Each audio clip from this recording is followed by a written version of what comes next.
ஷே எப்பா பிஸ்டு எல்லா கணக்கு வழக்கில் பூரா சென்னை மெட்ராஸு டெல்லி எல்லாம் இப்போ தோண்டி எடுக்காரு. தோண்டி வெளியே எடுக்க இப்போ தமிழ்நாடு பூரா இப்போ பாரு இப்போ என்ன ஓட்டத்தில் ஓடுதான்னு மட்டும் பாரு. அரசியல்வாதி அதில் என்ன கணக்காப்பா, தமிழ்நாட்டுக்குள்ளே கவுட்டுக்குள்ளே நுழைதான். ஐயோ நம்ம கையெழுத்து போட்டு இவ்வளோ லட்சம் கோடியாக வாய்ச்சோம், இந்த கோடி ஊரா இப்போ பிடிபடுது அப்படியேங்க. அப்போ என்னையும் விட்டு நான் 2 கையை வச்சு உனக்கு நான் குலுக்கி விடுதோமுங்க தமிழ்நாடு.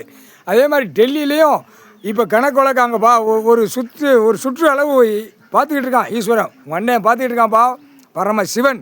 இப்போ டெல்லியும் பிடிக்கணும், தமிழ்நாடு பிடிக்கணும். இப்போ தமிழ்நாட்டுக்கு ஒன்று களை எடுக்க ஆரம்பிச்சாச்சு. அப்போ வார்டு வரை கிடக்கிற கண்டார் வலிமை ஆதார கார்டு ரேஷன்கள் உழைப்பு இல்லாமல் சொத்து வீடு வாசல் பத்திரம் போட்டு நக்கிக்கிட்டே இருக்கானா வாங்கி இந்த கண்டார ஒளிமை தான் பத்திரப்பதியில் நிற்கான். அரசியல்வாதி கேடுகட்ட கண்டார ஒளிமை தான் ஒருத்த கேடுகட்ட கண்டார ஒளிமை தான் கொடியை தூக்குறவன் கொடியை ஆட்டுறவன் பூரா வார்டில் தலைவராக இருந்தவன், பஞ்சாயத்து போர்டில் தலைவராக இருந்தவன், பூரா என்னென்ன செக்ஷன் பிரிவில் தலைவராக இருந்த கண்டார வலிமை பூரா பத்திரப்பதியில் காலை 2 பிளந்து நிற்கான். அப்போ இவனை சிரிக்கு மேலே பிடிக்கணும்ல. என்னென்ன டயத்தில் பத்திரம் போட்டிருக்கான், என்னென்ன டயத்தில் சொத்து வாங்கியிருக்கான், என்னென்ன டயத்தில் வண்டி வாகனம் போரில் வாங்கியிருக்காங்கிற கணக்கு ஆதார கார்டு ரேஷன் கார்டு எல்லாம் போட்டோமா அந்த கணக்கில் பின் கார்டு பேன் கார்டு எல்லா கழுதையும் அதில் பிடி விடுவான். கண்டாரோலையும் பிடிக்கல பார்த்தா கண்டாரோலையும் அப்படியே பனைமரத்து கவட்ட கம்புட்டா கசக்குன்னு ஒரு அரை சப்புன்னு ஆட்டுக்கு வெதர் அடிக்கான். ஏப்பா என்னப்பா, ஆட்டுக்கு வெதர் அடித்தா கறி நல்லா இருக்குமா, துணுக்காக இருக்குமா திங்கிறதுக்கு. மொத்த கம்பியில் பழுக்க வச்சு வாயில் ஓட்டணும் கம்பியை. இப்படி தானே உயிர் வழியை திங்க அப்படிங்கிற கணக்கில் வாயில் வச்சு கம்பியில் ஒத்த நடு நாக்கும் ஒக்காளி நீள நாக்கும் நக்குதானா கம்பி பழுக்க வச்சு இழுக்கணும். அதுக்கப்புறம் பனைமரத்துக்கு கம்பு அது என்னப்பா நீ பார்த்தது இல்லையாப்பா, பாருப்பா போய் பாலையை கசக்குவான். பாலையை கசக்கி விட்டு சீவி விட்ட உடனே பதினி வடியும். புரியுதா இல்லையா? இது அப்படி கிடையாது, சப்புன்னு வெதரை கசக்கி விட்டாச்சாங்க.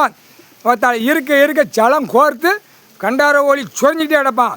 பின்னாடி சூடு வச்சாச்சுன்னா ஆட்டா முடிக்க அவன் பொண்டாட்டி மாறுக தின்னால அவன் பொண்டாட்டி புள்ள நக்கி கண்டார ஓலி மேலே விவசாயம் பண்ணி தின்னுட்டு போடான்னு தான் பகவான் கொடுத்தது. இப்படி ஒரு பேப்பர் அச்சடித்து அரசியல் விளையாட்டாடா கண்டாரோலி கேடு கட்ட உரிமைனா போட்டாச்சு கணக்கு.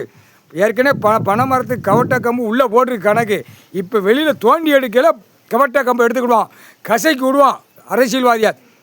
சப்புன்னு ஒரு வர கொண்டாரொலி காலை 2 தோளில் தூக்கி போட்டு 4 வீலர் 2 வீலரில் தோளில் தூக்கி போட்டு போகிறான். எங்கே விருதுநகர் மாவட்டம், ராஜபாளையம் தாலுகா, மதுரை மாவட்டம் எல்லா மாவட்டத்துலேயும் கன்னியாகுமரி வரைக்கும் சென்னை மெட்ராஸ் வரைக்கும் காலை 2 தோலை தூக்கி போட்டு போகிறான். காலை 2 தோலையாடா தூக்கி போட்டு போகிறான். கண்டார வலிமனை பூமி அளிக்க வந்த கேடுகட்ட உரிமனை கசைக்கு விடுவான். அப்போ தான் கசக்குன்னு கசக்குவான் கண்டார. அப்போ தாண்டா அரசியல்வாதி ஓட்டத்தில் நிற்ப கேடுகட்ட கண்டார வலிமனை முக்கால் சத்திய